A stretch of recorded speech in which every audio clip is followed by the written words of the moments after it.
देश के प्रधानमंत्री नरेंद्र मोदी द्वारा स्वामित्व योजना के तहत आयोजित कार्यक्रम के दौरान देश भर के 50,500 से अधिक गांवों में 65 लाख प्रॉपर्टी कार्डों का वितरण किया गया। साथ ही लाभार्थियों के साथ संवाद स्थापित किया गया।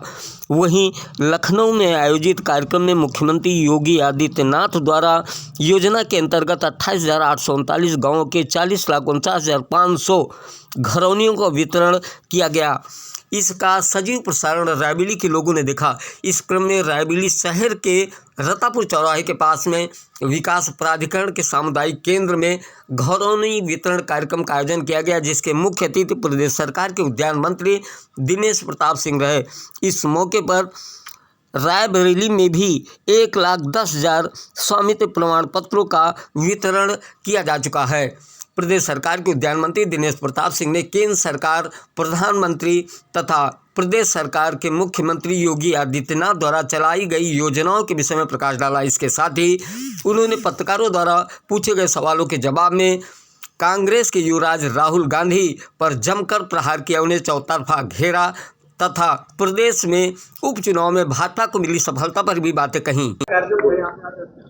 आज देश के यशस्वी प्रधानमंत्री जी के संकल्पों के आधार पर गांव में जैसे खेतों का स्वामित्व खतौनी के रूप में अंकित होता था राजस्व अभिलेखों में, वैसे ही अब घरों का स्वामित्व घरौनी के रूप में अंकित होगा। यह पहली बार हमारे देश में लागू हुआ है और देश के यशस्वी प्रधानमंत्री जी ने यह सपना 2014 में देखा था, जो आज फलीभूत होता दिखाई दे रहा है। निसंदेह जब हम घरौनी का स्वामित्व हमारे हाथ में होता है तो जैसे हम लाकर में जेवर रख करके संतुष्ट हो जाते हैं, जैसे बैंक के अकाउंट में धन रख करके संतुष्ट हो जाते हैं, वैसे ही घरौनी हाथ में होगी तो हमको आत्मसंतुष्टि होगी कि मेरे पास कुछ है, ऐसा नहीं है कि मेरे पास कुछ नहीं है।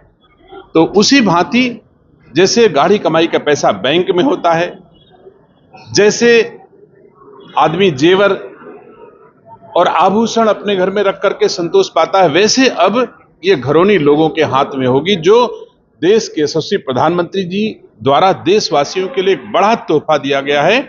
मैं धन्यवाद देता हूं अपने रायबरेली के पूरे प्रशासन को, जिन्होंने पूरे राज्य के तुलनात्मक अध्ययन में देखा जाए तो हमारी रायबरेली के राजस्व के अधिकारियों ने रायबरेली जनपद के 1,10,000 लोगों को आज घरौनी का वितरण कराया, जो उत्तर प्रदेश के औसत में बेहतर प्रदर्शन हमारे राजस्व विभाग के अधिकारियों का है। मैं इसके लिए अपने अधिकारियों को धन्यवाद देता हूं और जो लोगों को आज घरौनी मिली, मैं उनको शुभकामनाएं देता हूं, बधाई देता हूं। मंत्री जी, प्रदेश में देखा जाता है कि राजस्व के कई विवाद होते हैं, तो क्या लगता है कितना असर पड़ेगा घरौनी के बाद? देखिए, बहुत सारे सामंजस्य का कारण हमारी घरौनी होगी, बहुत सारे विवादों के समाधान का कारण यह घरौनी होगी। निसंदेह मैं कह सकता हूं कि पहले विवाद होते थे, लेकिन अस्थायी उनका समाधान संभव नहीं था, क्योंकि अधिकारी हो चाहे कर्मचारी, लेखपाल हो या कलेक्टर, वो ये तय नहीं कर पाता था कि ये भूमि किसकी है।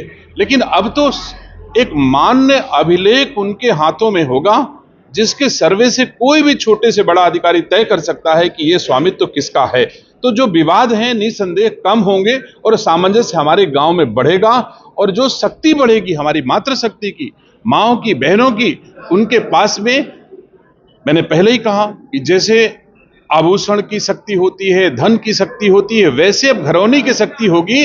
वो अपने आप में महसूस करेंगे मैं शक्तिमान हूं, मैं सक्षम हूं, मेरे पास कुछ है। जब भी कोई आवश्यकता पड़ेगी ये घरौनी हमारे काम आएगी, तो उनका आत्मबल भी बढ़ेगा, ऐसा मैं मानता हूं। जो घरौनी बन रही है, चुनाव की अगर बात की जाए तो उसको लेकर जो वहाँ के सांसद है, उन्होंने कहा कि बीजेपी ने आधा दर्जन से अधिक जो है मंत्री यहाँ पे विधायकों को लगा दिया है, लेकिन वो सब लगेगा, कुछ इस तरह का उन्होंने सबके यूज किया, तो कुछ लगेगा।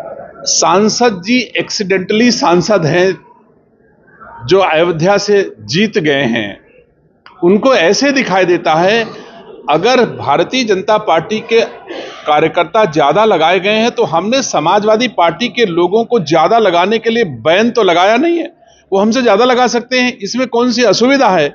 और जब भी चुनाव इच्छा शक्ति के साथ लड़ा जाता है, भारतीय जनता पार्टी का कार्यकर्ता कोई भी चुनाव अपनी दृढ़ इच्छा शक्ति के बल पे लड़ता है, इसीलिए 10 में से 9 में से 7 जीते हैं।